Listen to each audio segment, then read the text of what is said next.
केजरीवाल और राहुल गांधी एक होकर गुजरात में मोदी को हरा देंगे। लेकिन सोचने में जाने में कुछ नहीं जाता, जीतने में दम लगता है। मोदी के खिलाफ प्लान बना रहे राहुल गांधी और केजरीवाल दोनों के साथ ऐसा खेल हुआ कि वो कई दिन नहीं भूलेंगे, क्योंकि राहुल गांधी हरियाणा में बुरी तरह हारे, महाराष्ट्र में बुरी तरह पिटे, 2 राज्य हारते ही लोकसभा चुनाव का सारा जोश और सारी अकड़ निकल गई। 99 पे कूदने वाले भूल गए कि 99 चीज क्या होती है। उधर केजरीवाल दिल्ली को लेकर ओवर कॉन्फिडेंट थे कि मोदी जी 2 जन्म ले लें, 4 जन्म ले लें, 8 जन्म ले लें। इसी जन्म में मोदी जी ने निपटा दिया दिल्ली में। इस तरह से राहुल गांधी और केजरीवाल दोनों की राजनीति को नरेंद्र मोदी ने कुछ महीने में उसी कागज में जिसमें लिखा था कि यहां आ रहेंगे वहां आ रहेंगे, उसमें लपेटा और उधर फेंक दिया। इंडी गठबंधन वाले तो आपस में निपट रहे हैं, एक दूसरे से बदला ले रहे हैं। उधर बीजेपी अपनी सरकार बनाने की तैयारी कर रही है। दिल्ली में सीएम का शपथ ग्रहण समारोह रामलीला मैदान में भव्य तरीके से होने जा रहा है और इसके लिए रामलीला मैदान सजने लगा। टेंट और सोफे लग रहे हैं, वीआईपी मेहमानों के बैठने के लिए बड़ी संख्या में कुर्सियां लगा दी गई हैं, सुरक्षा व्यवस्था चाक चौबंद। बीजेपी के वरिष्ठ नेताओं ने आज रामलीला मैदान में जाके देखा कि भाई इतना वीआईपी लोग बुला रहे हैं, इतने लोगों को बुला रहे हैं, इतने साल बाद शपथ ग्रहण होगा, बीजेपी का मुख्यमंत्री बनेगा, तो सब ठीक है कि नहीं है। तो देखने गए वो लोग। तैयारियां किस स्तर पर हो रही है इसका अंदाजा इस बात से लगाइए कि शपथ ग्रहण समारोह में प्रधानमंत्री मोदी, अमित शाह, मुख्यमंत्री योगी आदित्यनाथ समेत 50 से ज्यादा बड़े नेता पहुंचेंगे। इसके अलावा 20 राज्यों के मुख्यमंत्री, सभी केंद्रीय मंत्री, एनडीए नेताओं को भी बुलाया गया। शपथ ग्रहण की जगह तय हो गई, तारीख तय हो गई, मेहमानों की लिस्ट भी तैयार हो गई, लेकिन अभी तक सीएम को लेकर सस्पेंस बना हुआ है। जिन लोगों के नाम चर्चा में चल रहे हैं उसमें पहला नाम चल रहा है प्रवेश वर्मा का, जिसके बारे में हमने पाठशाला में आपको हमेशा से बताया। क्योंकि इन्होंने केजरीवाल को हराया, प्रवेश वर्मा दिल्ली के सांसद भी रह चुके हैं और पूर्व सीएम साहिब सिंह वर्मा के बेटे हैं, जाट नेता हैं, तो दिल्ली के साथ हरियाणा, पश्चिमी यूपी, राजस्थान की जाट राजनीति में भी फिट बैठते हैं। तो इनका नाम टॉप पे चल रहा है। लेकिन इनका नाम अकेला नहीं है जो चल रहा है।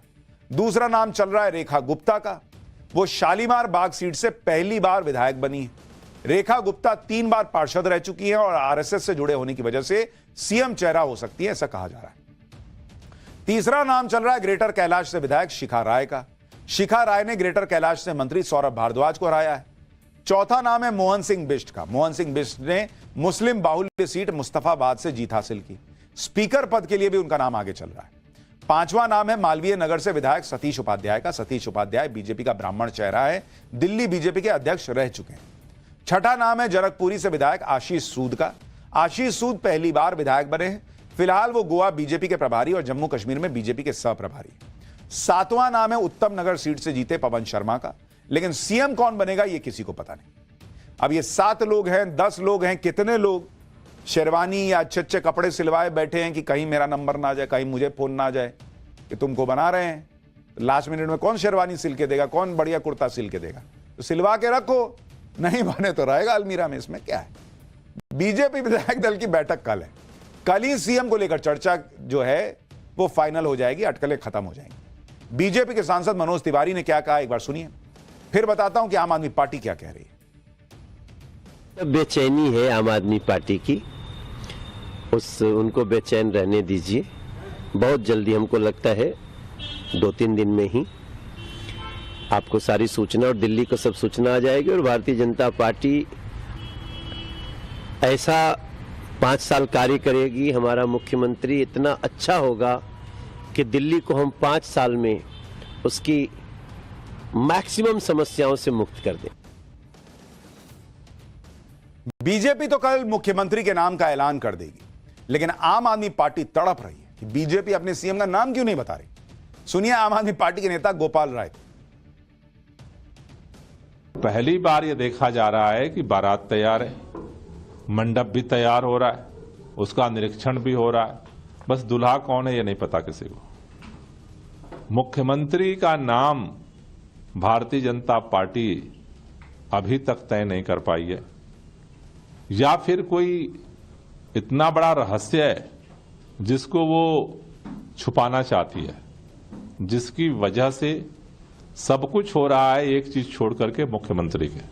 भारतीय जनता पार्टी है, कुछ भी कर सकती है, इसलिए अगले 5 साल में कई और रिकॉर्ड बनाएंगे। दरअसल आम आदमी पार्टी को लग रहा होगा कि इनको भी तो विपक्ष में बैठ के वो वाला गेम खेलना है। पहले खेलते थे शुरू करें अंताक्षरी लेके प्रभु का नाम, इनका नारा होगा शुरू करें हंगामा लेके मुख्यमंत्री का नाम। तो मुख्यमंत्री का नाम ही नहीं पता है तो हंगामा किसके नाम पे करें? ये खुद ये नहीं बता रहे कि केजरीवाल कहां गायब है। भाई हार गए ठीक है, पब्लिक के बीच तो आइए। गोपाल राय ये बयान तब दे रहे हैं जब उनकी ही पार्टी में यह तय नहीं हो पाया कि दिल्ली विधानसभा में नेता विपक्ष कौन होगा। भाई केजरीवाल तो अपनी सीट हार चुके हैं। उसके बाद 4 नामों की चर्चा हो रही है। पहला नाम है कार्यवाहक सीएम आतिशी जी का, दूसरा नाम है पूर्व मंत्री गोपाल राय जी का, तीसरा नाम 4 बार के विधायक संजीव झा जी का है और चौथा नाम तिलक नगर से विधायक जरनैल सिंह जी का है। ये 4 नाम चल रहे हैं, लेकिन अब कहां नाम चल, पार्टी नहीं चल पा रही तो नाम किसका चलेगा नहीं चलेगा वो पता कैसे चलेगा। पाठशाला में अब अगली क्लास। अखिलेश लाए उर्दू वाला हथियार, फायर मोड में सीएम योगी ने हिंदी से दे दिया जवाब। महाकुंभ को लेकर अखिलेश वर्सेस योगी, यूपी विधानसभा में आज क्या बवाल मच गया, अब जरा चलिए इसका चैप्टर खोलते हैं।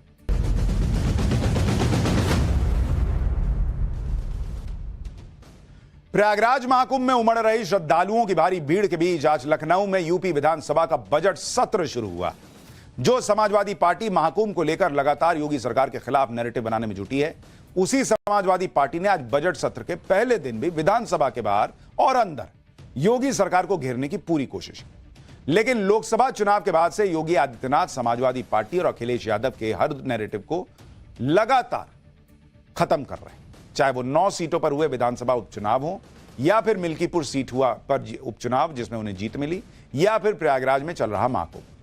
आज यूपी विधानसभा के बजट सत्र के पहले दिन भी समाजवादी पार्टी ने सीएम योगी को घेरने की कोशिश की, जिसके लिए समाजवादी पार्टी ने उर्दू को हथियार बनाया। इस पर योगी आदित्यनाथ फायर हो गए। पाठशाला में आज आपको बताएंगे कैसे सीएम योगी ने शुद्ध हिंदी में समाजवादी पार्टी के उर्दू प्रेम की क्लास लगाई। लेकिन पहले हाल के दिनों में सीएम योगी और अखिलेश यादव के बीच हो रहे वार पलटवार का एक ट्रेलर देखिए, फिर आज जो अंदर बवाल मचा है वो भी दिखाता हूं।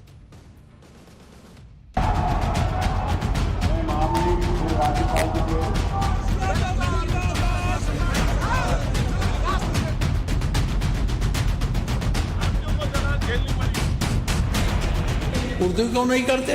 उर्दू भी तो भाषा है।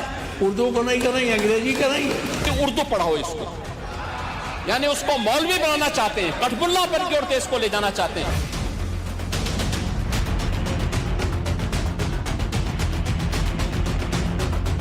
उत्तर प्रदेश की अकेली अर्थव्यवस्था को महाकुंभ प्रयागराज के माध्यम से 3 लाख करोड़ रुपए की नई बढ़ोतरी होने जा रही है। धार्मिक आयोजन मुनाफा के लिए नहीं होते हैं। हमारे मुख्यमंत्री क्या कह रहे हैं कि 2 लाख करोड़ का व्यापार होगा। प्रदेश क्या दे देगा नया?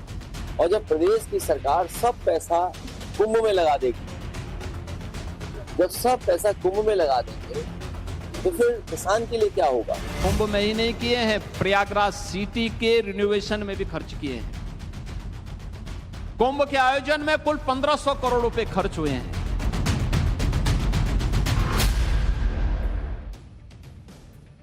समाजवादी पार्टी ने आज बजट सत्र के पहले ही दिन महाकुंभ और दूसरे मुद्दों पर योगी सरकार को घेरने की पूरी कोशिश की। यहां तक तो सब ठीक था, लेकिन जैसे विधानसभा के अंदर समाजवादी पार्टी के विधायक माता प्रसाद पांडे ने उर्दू की वकालत करते हुए योगी सरकार को घेरने की कोशिश की तो सीएम योगी भड़क गए। ऐसे गुस्से में आ गए कि विधानसभा में सब हैरान रह गए। सुनिए समाजवादी पार्टी के नेता माता प्रसाद पांडे ने क्या कहा, जिस पर सीएम योगी का माथा गर्म हो गया।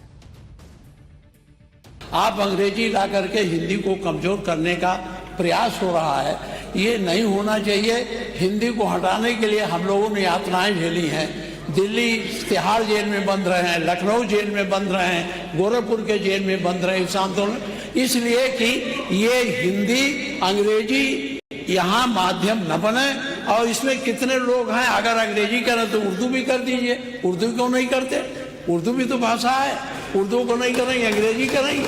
हर अच्छे कार्य का विरोध करेंगे। हर अच्छा कार्य जो प्रदेश के हित में है, देश के हित में है, आप उसका विरोध करेंगे। और मुझे लगता है इस प्रकार के विरोध की निंदा होनी चाहिए और हम इसका समर्थन करते हैं जो उत्तर प्रदेश के बोर्डों को सम्मान मिला। मैं आपका धन्यवाद करूंगा, विधानसभा सचिवालय को इस बात के लिए धन्यवाद दूंगा। कल हम लोगों ने यहाँ पे इसका शुभारंभ किया, समाजवादी पार्टी ने उसका विरोध किया और मुझे लगता है कि प्रोसीडिंग का हिस्सा होना चाहिए। इनको समाज के सामने एक्सपोज करना चाहिए। अपने बच्चों को ये लोग पढ़ाएंगे इंग्लिश स्कूलों में और दूसरे के बच्चे के लिए अगर सुविधा सरकार देना चाहती है तो कह देंगे उर्दू पढ़ाओ इसको। यानी उसको मौलवी बनाना चाहते हैं, कटगुल्ला बन के और देश को ले जाना चाहते हैं। ये नहीं चल सकता। योगी ताल ठोक के कह रहे हैं अपने बच्चों को अंग्रेजी पढ़ाने वाले दूसरे के बच्चों को सिर्फ उर्दू पढ़ाना चाहते हैं। देखिए हुआ क्या है, थोड़ा यह भी समझिए।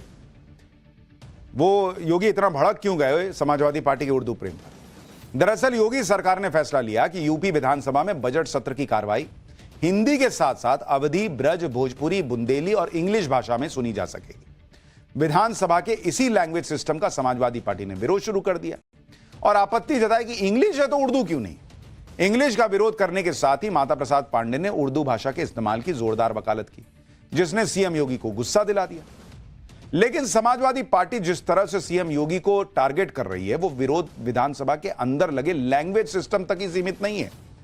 महाकुंभ पर भी अखिलेश यादव और समाजवादी पार्टी लगातार सवाल उठा रहे हैं। कभी महाकुंभ की व्यवस्था पर सवाल उठते हैं, कभी सड़कों और रेलवे स्टेशन पर उमड़ रही श्रद्धालुओं की भारी भीड़।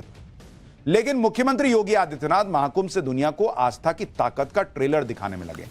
सीएम योगी का कहना है कि प्रयागराज, काशी और अयोध्या में उमड़ रही श्रद्धालुओं की भीड़ ने दिखा दिया कि कैसे लोगों को रोजगार मिल रहे हैं, कमाई कई गुना हो गई है। लेकिन अखिलेश यादव की सुई अब भी महाकुंभ के बजट पर अटकी है।